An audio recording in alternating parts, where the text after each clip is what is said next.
자, 만약에 친한 친구가 와서 야, 나 그냥 단타로 한 20%만 딱 먹고 나올까? 이렇게 물어보면 뭐라고 하시겠어요? 아마 야, 안 돼! 하면서 말리겠죠. 근데 사실 솔직히 우리 계좌 들여다보면 우리도 맨날 그런 유혹에 흔들리잖아요. 그죠? 그래서 오늘은 그런 거 잠시 싹 잊어버리고 진짜 딱 15년, 이 긴 시간을 딱 두 군데에만 묻어둔다고 생각했을 때 과연 무슨 일이 벌어질지 이걸 한번 제대로 친구한테 설명해준다는 느낌으로 시원하게 파헤쳐 보겠습니다. 일단 이 숫자부터 한번 보세요. 16.7배. 와, 지난 15년 동안 우리가 살펴볼 두 투자처 중에 한 곳이 원금을 거의 17배로 만들어졌다는 얘기예요. 이게 바로 우리가 왜 단기적인 등락에 일희일비하지 않고 때로는 좀 지루하게 느껴지더라도 장기 복리라는 마법의 열차에 올라타야 하는지 보여주는 아주 강력한 증거입니다. 자, 바로 이 표가 그 결과입니다. 왼쪽에 우리나라 대표 주자인 코덱스 200을 보면 2010년에 한 18,000원 정도였는데 4.5배가 됐어요.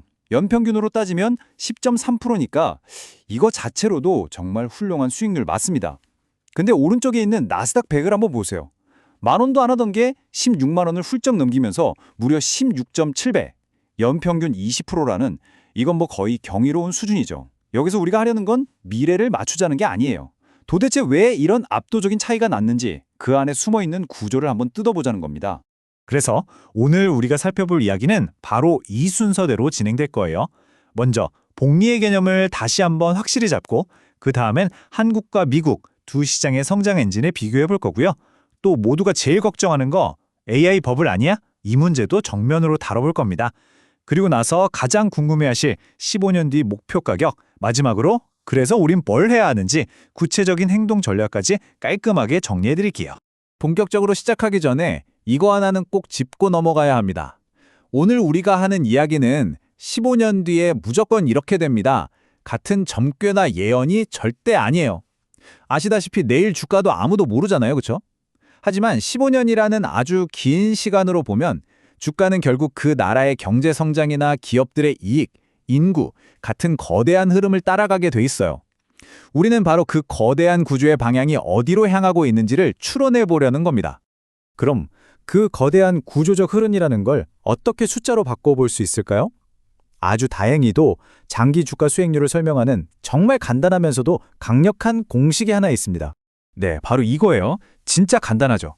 어떤 지수의 장기 수익률이든 딱 요 세 가지가 더해져서 결정된다고 보시면 돼요. 첫째는 뭐냐? 기업이 돈을 얼마나 잘 버냐? 바로 주당 순이익, 그러니까 EPS 성장률이고요. 두 번째는 번 돈을 주주한테 얼마나 돌려주냐? 바로 배당이죠. 그리고 마지막 세 번째가 진짜 중요한데 시장 참여자들이 이 기업의 이익에 대해서 야, 너희는 이익의 20배 가치는 있어. 아니야, 30배는 줘야지. 이렇게 얼마나 높게 쳐주느냐? 바로 밸류에이션, PER의 변화입니다. 요 세 개만 알면 15년 뒤에 내 수익률이 어떨지 대략적인 그림을 그려볼 수 있다는 거죠. 엄청나죠? 자, 좋습니다. 그럼 이제 방금 본 이 공식을 도구 삼아서 미국과 한국 시장의 성장 엔진을 하나하나 뜯어서 비교 분석해 보겠습니다. 과연 어느 쪽 엔진이 더 힘이 좋을까요? 우선 그 나라 경제의 기초 체력이라고 할 수 있는 명목 GDP 성장률부터 볼게요. 미국은 연간 4%대, 한국은 3%대로 전망되는데요. 숫자보다 중요한 건 그 성장의 질입니다. 미국은 구글, 애플 같은 전 세계를 상대로 장사하는 플랫폼 기업들이 혁신을 통해서 성장을 이끌잖아요. 반면에 우리나라는 아쉽게도 반도체라는 특정 산업의 경기가 좋냐 나쁘냐에 따라서 경제 전체가 크게 흔들리는 구조적인 차이가 있습니다.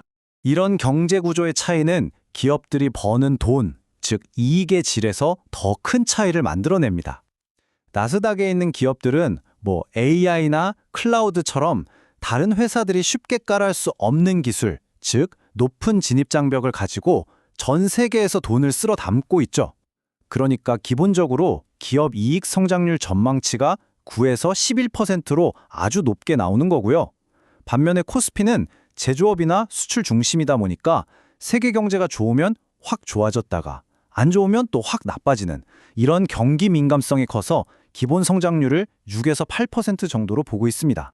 아, 그리고 이건 정말 무시할 수 없는 문제인데요. 바로 인구 구조입니다. 미국은 물론 정책 리스크가 있긴 하지만 그래도 꾸준히 이민을 받으면서 인구를 늘리고 경제의 활력을 유지하고 있어요. 그런데 우리나라는 어떻습니까? 합계 출산율 0.7명.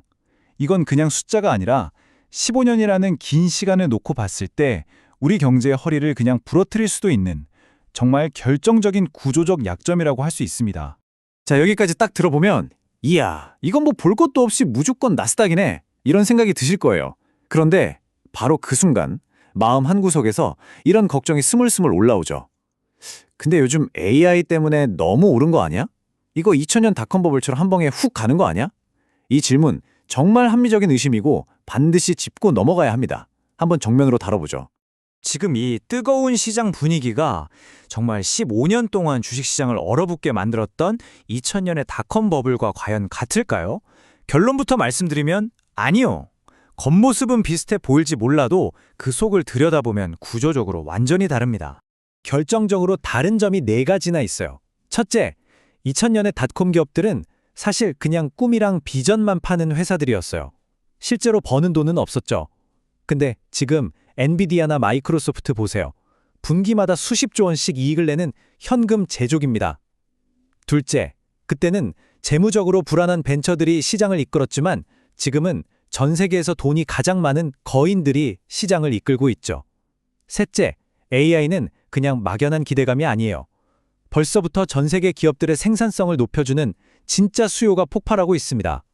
그리고 마지막, 이게 진짜 중요한데 만약에 주가가 폭락하더라도 이 회사들은 쌓아둔 막대한 현금으로 자기 회사 주식을 막 사들여서 주가를 방어할 수 있어요. 회복하는데 15년씩 걸렸던 과거와는 체력 자체가 다른 거죠. 물론 그렇다고 해서 앞으로 주가가 떨어질 일이 없다는 뜻은 절대 아닙니다. 15년이라는 긴 시간 동안 마이너스 30%는 기본이고 심하면 마이너스 50%까지 떨어지는 조정은 언제든지 올 수 있어요. 하지만 이건 시스템이 망가지는 게 아닙니다. 오히려 장기적인 성장의 달콤한 열매를 맛보기 위해 우리가 반드시 내야만 하는 입장료 같은 거라고 생각하셔야 돼요. 이 입장료를 낼 각오, 이게 되어 있어야 합니다. 자, 그럼 지금까지 분석한 이 모든 구조적인 변수들을 다 종합해서 앞으로 15년 뒤인 2041년에는 과연 코스피와 나스닥 ETF의 가격이 각각 얼마가 되어 있을지 한번 3가지 시나리오로 나눠서 구체적인 숫자를 들여다보겠습니다. 먼저 코덱스 200입니다. 현재 가격이 약 83,000원 정도인데요. 가장 안 좋게 보수적으로 봐도 연평균 6.4%씩 성장해서 21만 원, 그러니까 2.5배는 될 거라고 봅니다. 중간값인 기본 시나리오에서는 연 8.4% 성장해서 28만 원, 약 3.4배가 되고요. 만약 정부의 밸류업 정책 같은 것들이 성공적으로 자리 잡는 가장 좋은 경우, 즉 낙관적 시나리오에서는 42만 원, 5배 이상도 가능할 수 있습니다. 다음은 타이거 나스닥 100입니다. 현재 약 16만 4천 원이죠. 기본 시나리오만 봐도 연 10.6%씩 성장해서 74만 원, 약 4.5배 상승을 기대해 볼 수 있습니다. 그리고 AI 혁명이 정말 성공적으로 세상을 바꾸는 낙관적 시나리오에서는 무려 123만 원, 7.5배까지도 가능성이 열려 있어요. 그런데 여기서 아주 재미있는 점을 하나 발견할 수 있습니다. 바로 보수적 시나리오를 한번 보세요. 나스닥 수익률이 6.5%로 뚝 떨어지죠. 코스피의 6.4%랑 거의 차이가 없어져요. 아니 왜 이렇게 될까요?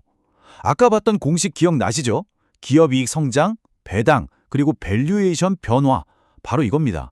지금 나스닥의 밸류에이션, 즉 시장의 기대감이 역사적으로 너무 높은 수준이기 때문에 만약 이게 그냥 과거 평균 수준으로만 돌아가도 그동안 기업들이 열심히 벌어놓은 이익 성장을 상당 부분 깎아먹게 되는 거예요. 이게 바로 지금 나스닥에 투자할 때 우리가 반드시 인지해야 하는 가장 큰 리스크입니다. 자, 이제 모든 퍼즐 조각이 맞춰졌습니다. 구조적인 성장 잠재력은 나스닥이 분명히 우위에 있지만 밸류에이션 리스크 또한 만만치 않다는 걸 확인했죠. 그럼 이 모든 걸 알게 된 우리는 이제부터 어떤 행동을 해야 할까요? 정답은 의외로 간단합니다. 첫째, 하나에 몰빵하지 마세요.